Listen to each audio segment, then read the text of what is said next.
Bienvenidos y bienvenidas al podcast de Sociología Inquieta.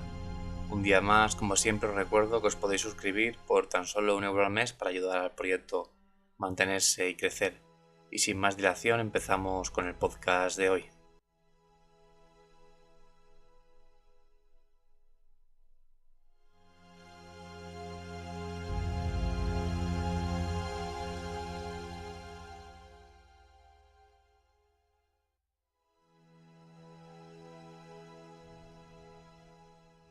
Todas y todos estamos obsesionados y obsesionadas con el fin del mundo,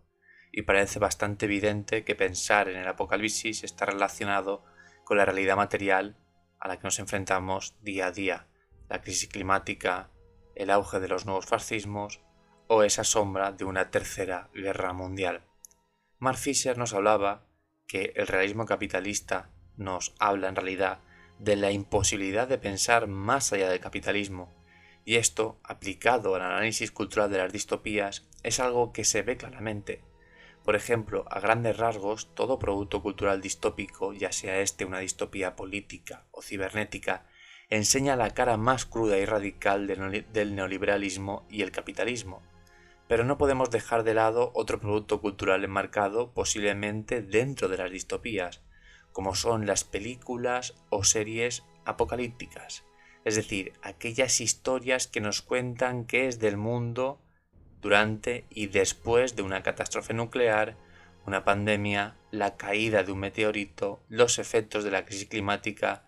una nueva guerra mundial, una epidemia zombie, la más famosa esta seguramente, por nombrar, pues algunos relatos de estas narrativas o de este tipo de narrativas. Una de las características de las distopías más común es cerrar el telón justo cuando empieza la revolución. Porque, ¿qué ocurre en las distopías post-apocalípticas? No hablamos aquí de películas que sí que viven en el apocalipsis, sino de películas y series donde ya ha ocurrido, como son The Walking Dead, el libro de Ellie, The Road, Mad Max o, por ejemplo, la película de Netflix El Cadáver, que básicamente son historias que nos introducen directamente en lo que el anarquista Enrico Malatesta llamaría el día después de la revolución, solo que aquí no hay una revolución, sino más bien un apocalipsis nuclear, ecológico, zombie, bélico, lo que queráis. Y claro, lo interesante de aproximarse sociológicamente a estas películas, que es lo que vamos a hacer en este podcast, es que son un intento de ir más allá del realismo capitalista. Pero claro, ¿son realmente películas que van más allá del capitalismo? ¿O de qué nos hablan exactamente estas películas? Pues quedaros porque en unos minutos os lo contaré.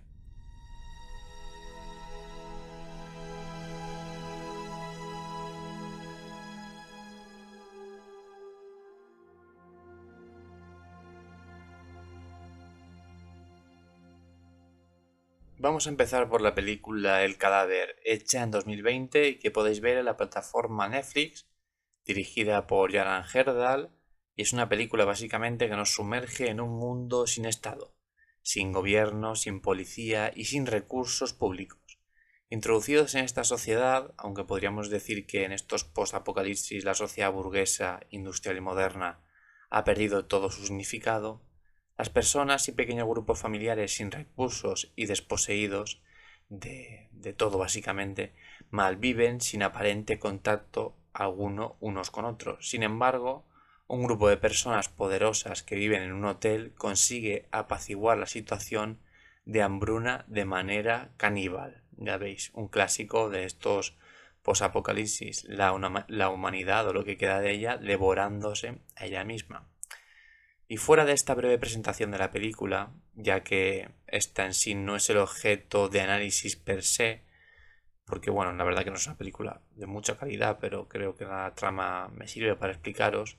que tenemos que profundizar en las cuestiones sobre la esencia de la naturaleza humana y los valores que el capitalismo ha naturalizado. Por ejemplo, en esta película ya se nos dice que si la sociedad se acaba como tal, la sociedad capitalista, como la naturaleza de las personas es ser un lobo para el hombre, nos acabaremos devorando a nosotros mismos. En consecuencia de esto nos encontramos con que esta película y otras del mismo estilo pues básicamente son un reflejo de la naturalización del darwinismo social. En otras palabras, la defensa de que una férrea competitividad es la que marca nuestra forma de ser humanos.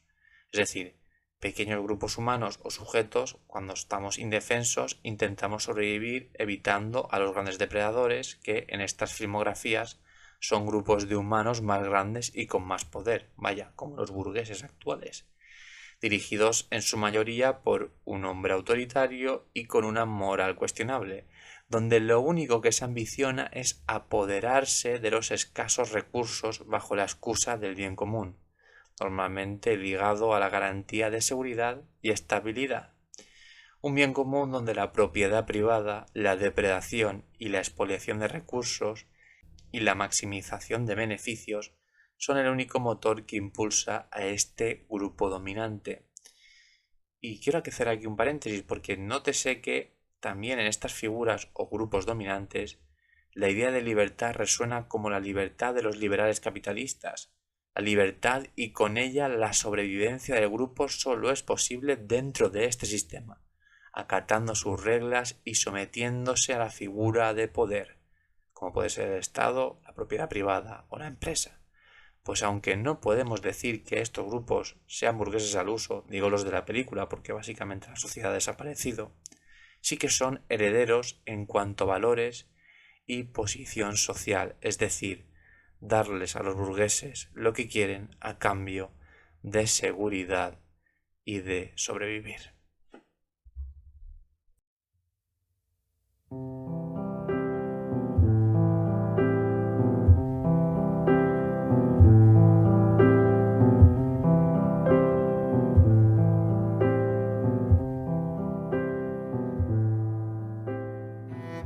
Sin embargo, sigamos con la exploración de estas narrativas apocalípticas. En pocas ocasiones los post-apocalipsis plantean una revolución y, en caso de plantearse, esta se ve sofocada y aplastada por el grupo dominante. Pero, por ejemplo, en la película El libro de Eli, dirigida por Albert y Allen Hughes, nos encontramos con la figura del héroe solitario. En concreto, la historia nos sitúa en un mundo devastado por una guerra nuclear, donde la civilización ha colapsado y los pocos supervivientes viven en un estado de violencia y escasez extrema. En este contexto, Eli, interpretado por Denzel Washington, es un viajero solitario que recorre los restos de Estados Unidos siguiendo lo que él considera un propósito divino,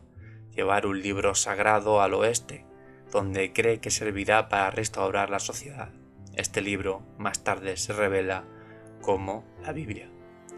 Profundizando en el arquetipo que el personaje de Eli representa, esta figura del héroe la arrastramos en Occidente desde narrativas clásicas como la Odisea, donde el astuto Ulises intenta volver a su querida Ítaca, su hogar, donde fue rey y donde su amada Penélope le espera. Aquí llegará Ulises finalmente, logrando un retorno a su pasado, cerrando el círculo dentro de un eterno camino donde solo hay lugar para el individuo. Como podemos observar, el rastro de la colectividad escasea en la tragedia y el rastro de un camino hacia algo nuevo también. Por tanto, la cuestión dentro de esta narrativa cultural es observar cómo los post-apocalipsis tampoco plantean una salida al realismo capitalista, sino que siguen poniendo frente a los espectadores la naturalización del darwinismo social más radical, donde lo único que impera sigue siendo la lucha de clases y los valores del mercado neoliberal, presentes como la misma naturaleza humana.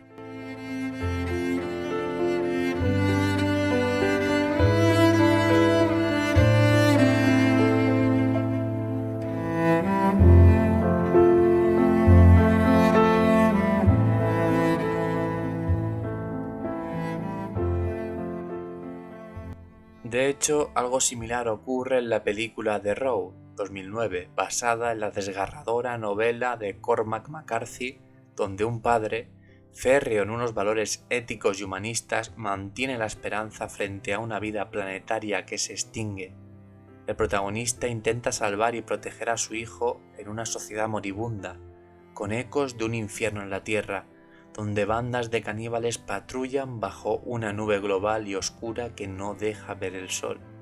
En esta historia, como decimos, la descomposición social es total, sin posibilidad de reestructuración, No obstante, la película refuerza la idea de que una vez colapsado el sistema capitalista, la única opción es el salvajismo absoluto o la lucha desesperada por mantener una mínima ética en un mundo sin normas. El protagonista y su hijo encarnan la resistencia moral frente a la lógica del sálvese quien pueda del darwinismo social, pero su lucha se muestra como excepcional y destinada a la extinción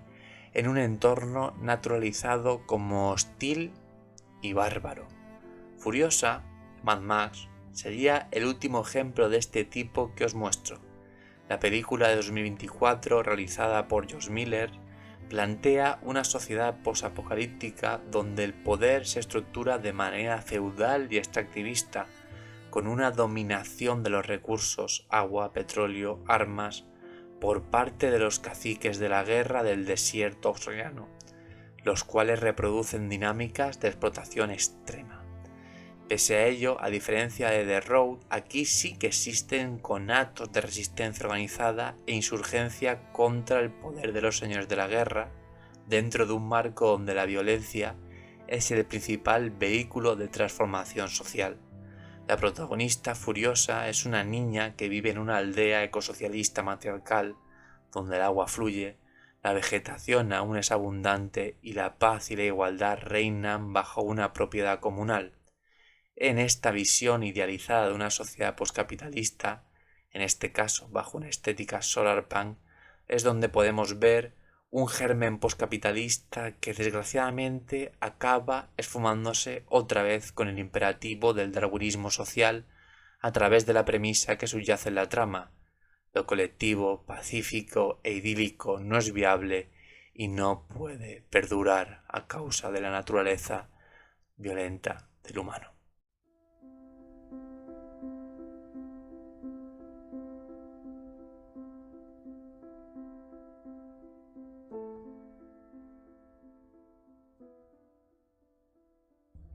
Y en consecuencia lo que hemos narrado, vamos a ver al poscapitalismo como algo idealizado, como un espejismo fugaz imposible de subsistir, pues Furiosa, la niña protagonista que luego se convertirá en una tenebrosa y mítica figura de la guerra y el desierto, es raptada por los secuaces del señor de la guerra de Mentus, y cuando intenta volver a su hogar descubre finalmente que no hay nada. Todo fue un espejismo y, como os decíamos, el darwinismo social lo volvía a engullir todo, como si una tormenta del desierto, natural como el aire que respiramos, nos avisara de la inevitabilidad. Solo queda entonces la odisea, el camino de llegar a casa, a un refugio, a algo que sea conocido. Ulises, Furiosa, Ellie, el padre y su hijo de The Road, todos están condenados al sendero del individuo que no puede sortear la estructura social del capital y sus lógicas naturalizadas. Sin embargo, esto se rompe cuando analizamos el último producto cultural del podcast, la serie The Walking Dead, una serie de grandes cuotas de audiencia emitida en Fox, pero que puede esconder un germen poscapitalista claro.